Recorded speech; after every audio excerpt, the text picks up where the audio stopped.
Cole Vanner doesn't gamble. So when he found out someone used his name in a poker game to steal his ranch, he broke the dealer's fingers and gave him 60 minutes to disappear. The sun beat down on Cole Vanner's back, but he didn't mind. A week on the trail, pushing cattle to market was hard work, but the money was good and soon he'd be home. He pictured his ranch, the cool shade of the porch, a tall glass of lemonade, maybe even a nap. He'd earned it. He patted his horse, Dusty, on the neck.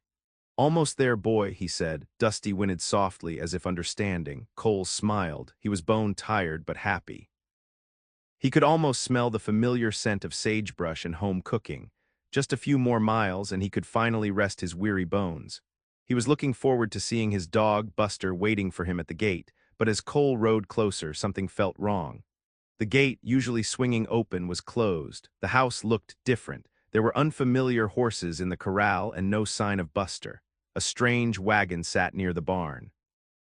He slowed Dusty to a walk, his hand instinctively resting on the handle of his revolver. He squinted, trying to make sense of it all. Was he at the wrong ranch? No, he knew this land like the back of his hand. This was his home, but it didn't feel like it anymore. A knot of unease tightened in his stomach. He urged Dusty forward, a growing sense of dread washing over him. He stopped Dusty at the front porch. A man he didn't recognize sat in his rocking chair, boots propped up on the railing. The man was clean-shaven, wearing a fancy vest and a gold watch chain. He looked out of place. "Howdy," Cole said, his voice tight. "I'm Cole Vanner. I believe you're on my property." The man chuckled, a dry, unpleasant sound. "Used to be your property, Vanner. Things change." He spat a stream of tobacco juice into the dirt. "This here's the Bar None Ranch now, and I'm the owner." He smiled, but it didn't reach his eyes. "Name's Sterling. You're trespassing." Cole stared at Sterling, his jaw tight. "What are you talking about?" Sterling chuckled again, reaching into his vest pocket. He pulled out a folded piece of paper and tossed it to Cole. "Deed, signed and sealed. You lost it fair and square." Cole unfolded the document. It was a deed, all right, transferring ownership of the ranch to Sterling. His signature was at the bottom, but something was terribly wrong. "This is a lie," Cole said, his voice low and dangerous. "I never signed this." "Oh, but you did," Sterling said with a shrug. "Lost it in a poker game. High stakes, you know." "Poker game?" Cole repeated, his voice dangerously soft. "I don't play poker, never have." He clenched his fists, the deed crumpling in his hand. He felt a surge of anger, hot and sharp. Someone was trying to steal his life, his home, everything he'd worked for. Sterling just smirked. "Suit yourself, but the deed's legal, the bank's backing it. You got no say in the matter." Cole's eyes narrowed. He knew this wasn't just about a poker game. This was a setup, a scheme, and he knew exactly where to start looking for answers, the saloon and the man who dealt the cards. He turned Dusty around, his face grim. "We're going to town," he muttered to his horse, "and someone's going to pay." The saloon doors swung open with a bang, and Cole strode inside, his eyes scanning the room. The smoky air hung thick, filled with the clatter of chips and the murmur of voices. He spotted the dealer behind a faro table, a skinny man with slick-back hair and a weasel-like face. Cole walked straight to him, his boots thudding on the wooden floor. The saloon went silent as all eyes turned to watch. "You dealt a poker game recently," Cole said, his voice a low growl. "A game where someone supposedly lost my ranch." The dealer smirked, a gold tooth flashing. "Maybe I did. What's it to you? It was a fair game." Cole's eyes flashed. "Fair." He grabbed the dealer's hand, his grip like iron. The dealer's smirk vanished, replaced by a flicker of fear. "I said it was fair," the dealer stammered, trying to pull away. Cole didn't say a word, he simply squeezed. A sharp crack echoed through the saloon as one of the dealer's fingers broke. The dealer screamed. Cole squeezed again. Another crack, another scream. He methodically broke each finger on the dealer's hand, one by one, his face a mask of cold fury. He let go of the mangled hand, and the dealer crumpled to the floor, sobbing in pain. "That," Cole said, his voice like ice, "is what happens when you deal a crooked game." Cole leaned down, his face inches from the dealer's. "You have 1 hour," he said, his voice a low, menacing whisper. 1 hour to get as far away from this town as you can, because after that I'm coming for you, and next time it won't be your fingers that break." He stood up, holstering his revolver. The The saloon patrons parted, making way for him as he walked out, leaving the sobbing dealer behind. He mounted Dusty, the horse sensing his urgency. He had a 1-hour head start to give, and then the hunt would begin. He spurred Dusty into a gallop, heading out of town, leaving a cloud of dust in his wake. He was a man with a mission, and he wouldn't be stopped. Meanwhile, in the back room of the bank, a nervous man wrung his hands. This was Mr. Harding, a land broker known for his shady deals. He'd orchestrated the whole scheme, and now Cole Vanner was loose. He couldn't let Cole talk. Harding called in 2 men, Jake and Billy, gunslingers with reputations as cold-blooded killers. "Vanner's gone after the dealer," Harding said, his voice trembling. "I need you to stop him, permanently." Jake, the taller of the two, spat on the floor. "How much?" Harding named a price. Jake grinned, revealing a missing tooth. "Consider it done." He and Billy grabbed their rifles and headed out, eager for the hunt. Harding watched them go, a sliver of hope flickering in his eyes. He needed Cole Vanner silenced, and these men were just the ones to do it.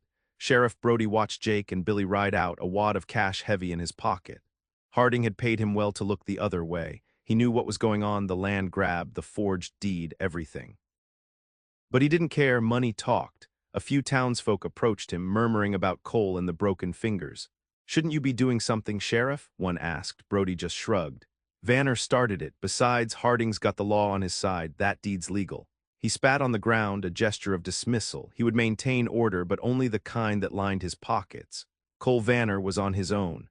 The hunt was on, and Brody was making sure the deck was stacked against him. Cole rode hard, the wind whipping through his hair. He knew Jake and Billy would be coming, and Brody wouldn't lift a finger to stop them.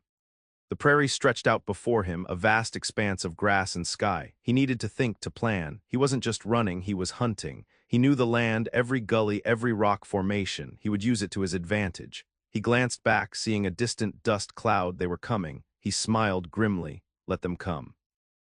He'd lead them on a chase they wouldn't forget. He wasn't just fighting for his ranch anymore, he was fighting for justice. He was a man pushed too far, and he was about to push back. Flashback. Years ago, Cole arrived on this land with nothing but a mule and a dream. He built the ranch house himself, hauling logs, hammering nails, his hands raw and bleeding. He cleared the fields, planted crops, and raised cattle. Every fence post, every barn beam represented sweat, sacrifice, and unwavering determination. He remembered the joy of his first harvest, the pride he felt when his cattle herd grew. This ranch wasn't just land, it was his life, his legacy. He'd poured his heart and soul into every inch of it. The thought of someone stealing it, of all his hard work being erased, fueled his anger and strengthened his resolve. He would not let them win. Cole led Dusty into a narrow canyon, the walls rising high on either side. He knew this place well. A flash flood had carved it out years ago, leaving a treacherous path filled with loose rocks and hidden dips. He dismounted and carefully led Dusty behind a large boulder, concealing them from view.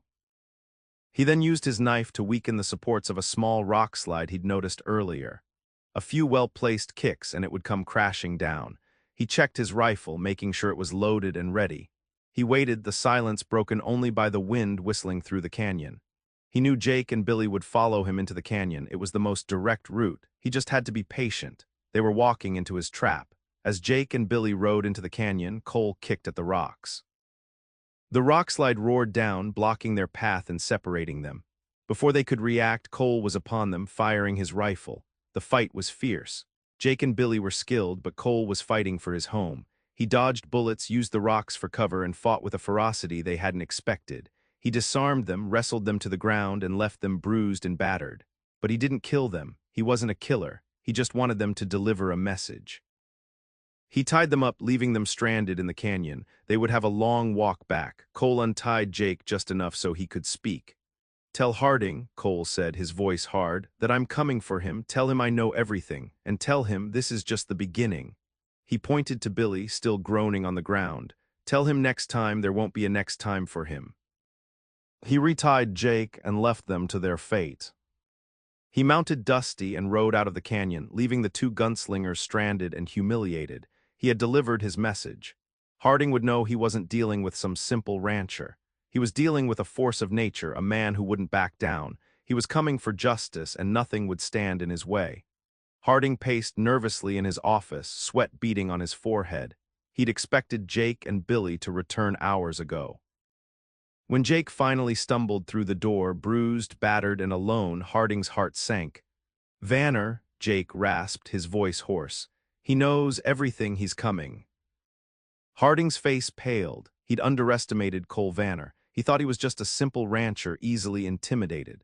But the message Jake delivered made it clear Cole was not afraid. He was coming for revenge, and Harding had no one left to protect him. He had to get out of town, disappear before Cole arrived. But where could he go? Cole would find him no matter where he hid. Harding was trapped. He was truly scared. Cole tracked the dealer to an abandoned shack on the edge of town. He kicked the door open, revealing the dealer huddled in a corner, whimpering. "Please," the dealer begged, his face streaked with tears. "Don't hurt me. I didn't mean anything by it."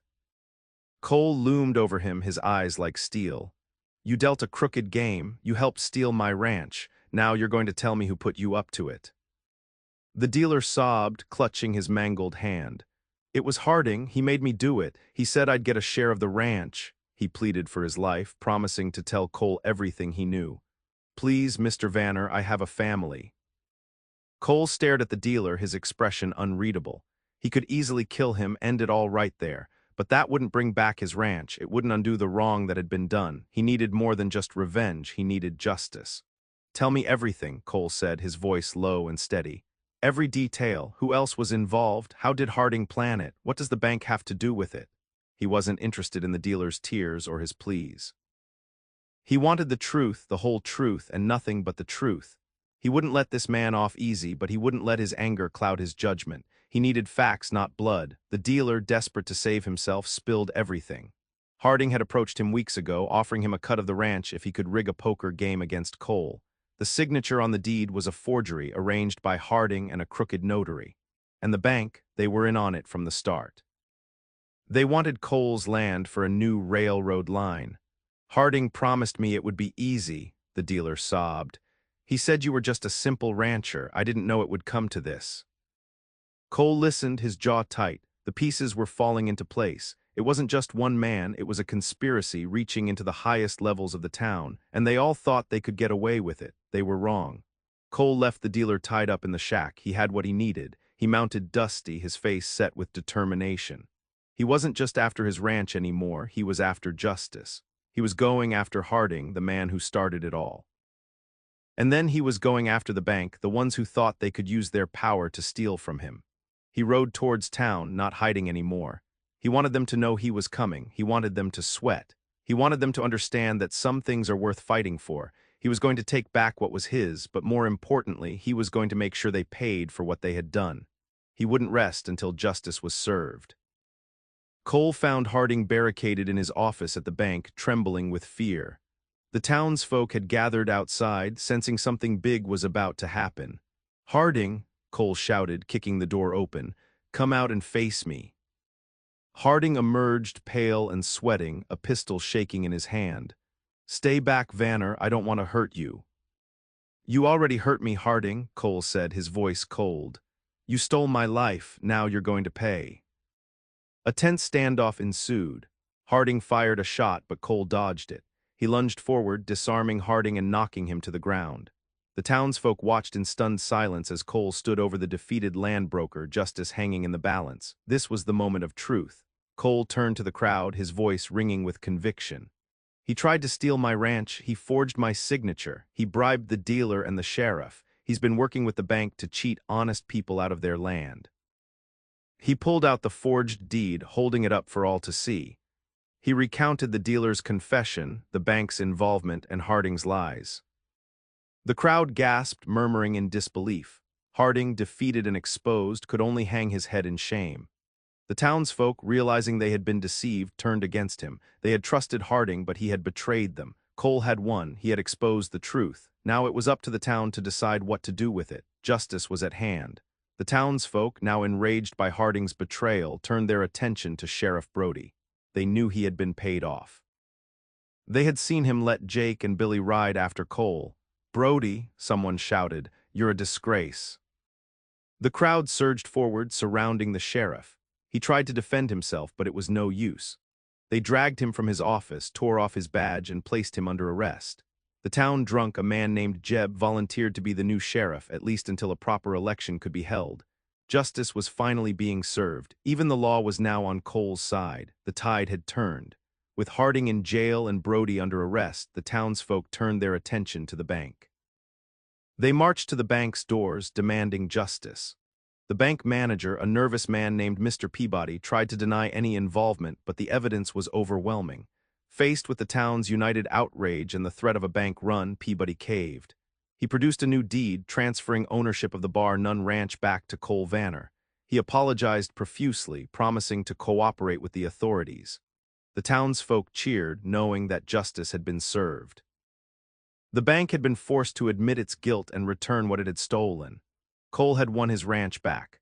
Cole rode back to his ranch, the setting sun painting the sky in hues of orange and gold.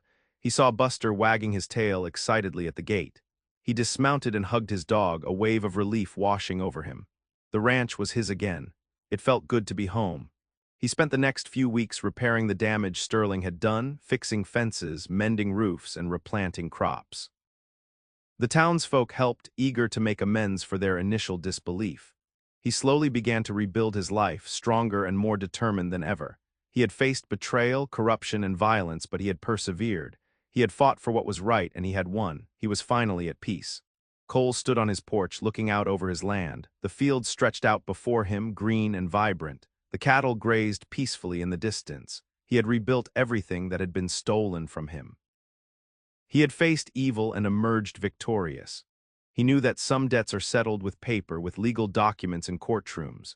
But other debts, like the ones he had faced, required something more. They needed blood, not necessarily the spilling of blood, but the willingness to fight, to sacrifice, to risk everything for what was right. He had sent that message loud and clear. He had proven that some things are worth fighting for, no matter the cost. He was Cole Vanner, and this was his land. And he would defend it to the end.